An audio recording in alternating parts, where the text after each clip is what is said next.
अमिताभ बच्चन के मशहूर शो कौन बनेगा करोड़पति सीजन 17 के मंच पर इस बार स्वतंत्रता दिवस के मौके पर एक खास एपिसोड शूट किया गया, जिसमें भारतीय सेना की 3 बहादुर महिला अधिकारी colonel Sofia Qureshi, wing commander Vyomika Singh और कमांडर प्रेरणा देवस्थली शामिल हुई। यह एपिसोड देश के लिए गर्व और प्रेरणा का संदेश देने के लिए डिजाइन किया गया था, लेकिन इसका प्रोमो रिलीज होते ही सोशल मीडिया पर विवाद की आंधी चल पड़ी। प्रोमो में कर्नल सोफिया कुरैशी कहती नजर आती है कि पाकिस्तान ये करता चला आ रहा है, जवाब देना बनता था, जबकि विंग कमांडर व्योमिका सिंह बताती है कि मिशन सिर्फ 25 मिनट में पूरा कर दिया गया। इस दौरान मंच पर बिग बी ने भारत माता की जय का नारा लगाया और दर्शक तालियों की गड़गड़ाहट में झूम उठे।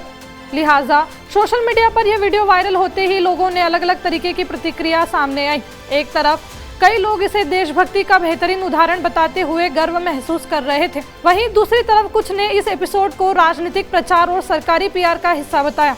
कुछ यूजर्स ने कहा यह अविश्वसनीय है, सेना जैसे पवित्र संस्थान को भी अब वोट बैंक के लिए इस्तेमाल किया जा रहा है। तो किसी ने कहा पहले सेना की उपलब्धियों पर फिल्में बनती थी, अब प्राइम टाइम टीवी शो में उसका प्रचार हो रहा है। कई लोगों को यह खटक रहा था कि वर्दीधारी अधिकारी एक निजी मनोरंजन कार्यक्रम में क्यों आए, जबकि सेना को राजनीति से दूर रहना चाहिए।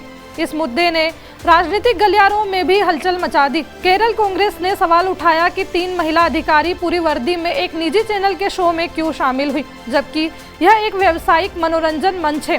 शिवसेना की सांसद प्रियंका चतुर्वेदी ने इसे प्रसारण रणनीति और राजनीतिक गठजोड़ का हिस्सा बताया। उनका कहना था कि यह सब एक सोची समझी प्लानिंग है ताकि राष्ट्रवादी भावनाओं का लाभ चुनावी माहौल में उठाया जा सके। उन्होंने जॉइन द डॉट्स कहते हुए यह इशारा भी किया कि यह केवल एक एपिसोड नहीं बल्कि एक बड़ी राजनीति की कहानी का हिस्सा है। हालांकि हर कोई इस आलोचना से सहमत नहीं था। एक बड़ा तबका ऐसा भी था जिसने इस एपिसोड को इंस्पिरेशनल माना और कहा कि इस तरह के मंच पर बहादुर अधिकारियों को लाना सही है ताकि देश के युवा उनसे सीख ले। समर्थकों का तर्क था कि जब क्रिकेटर, फिल्म स्टार और खिलाड़ी शो में आ सकते हैं तो फिर सेना के अधिकारी क्यों नहीं। उनके मुताबिक यह कोई राजनीतिक शो नहीं था बल्कि देशभक्ति का जश्न था। विवाद का एक और पहलू यह भी है कि यह एपिसोड स्वतंत्रता दिवस से ठीक पहले प्रसारित होने वाला था, जब भावनाएं चरम पर होती है। विरोध करने वालों का मानना है कि ऐसे समय पर सेना के ऑपरेशंस का जिक्र करके दर्शकों की भावनाओं को राजनीतिक रूप से प्रभावित करने की कोशिश की जा सकती है। वहीं समर्थक इसे राष्ट्रीय पर्व का मौका मानते हैं। अगर हमारी सशस्त्र सेनाओं के सच्चे किस्से और उपलब्धियां जनता के सामने आए तो इससे देशभक्ति की भावना और मजबूत होगी।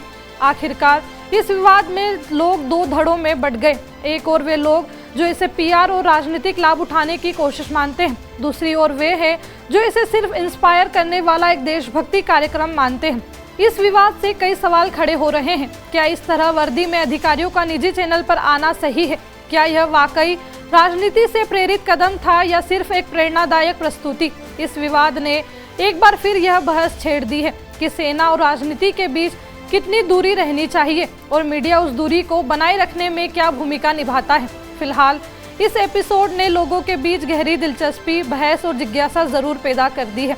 बहरहाल इस मामले से जुड़ा जो भी अपडेट होगा हम आप तक पहुंचाते रहेंगे। मेरा नाम दीपिका है, देखते रहिए TV9।